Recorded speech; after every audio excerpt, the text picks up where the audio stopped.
ప్రభువైన యేసుక్రీస్తు నామములో మీకు సమాధానం కలుగును గాక. షలోం. 118వ కీర్తన 6వ వచనం. యెహోవా నా పక్షమునున్నాడు, నేను భయపడను. రెండు వాగ్దానాలు ఇక్కడ.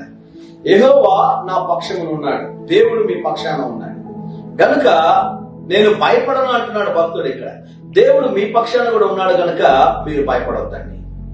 మీకు వారు వీరు సహాయం లేరని భయపడతా ఉన్నారా? తల్లిదండ్రుల నుంచి సహాయం కొరబడిందేమో, అన్నదమ్ముల నుంచి సహాయం మీకు కొరబడిందేమో, ఇతరులు ఎవరు మీకు సహాయం చేయడం లేదేమో. అయితే దేవుడు నీ పక్షమున ఉన్నాడు కనుక నువ్వు దేని గురించి భయపడాల్సిన అవసరం లేదు. ఒక దైవజనుడు చెప్తే ఈ సాక్షి నేను విన్నాను.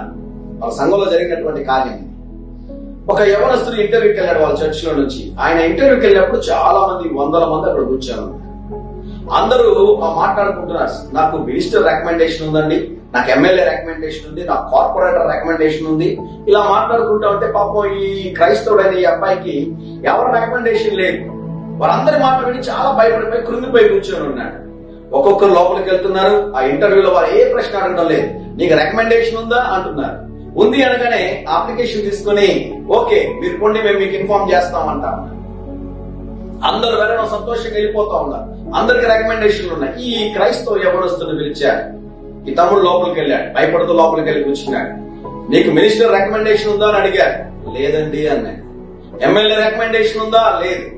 కార్పొరేటర్ రికమెండేషన్ ఉందా? లేదు. ఎవరి రికమెండేషన్ లేదా? నాకు ఎవరి రికమెండేషన్ లేదండి అన్నాడు.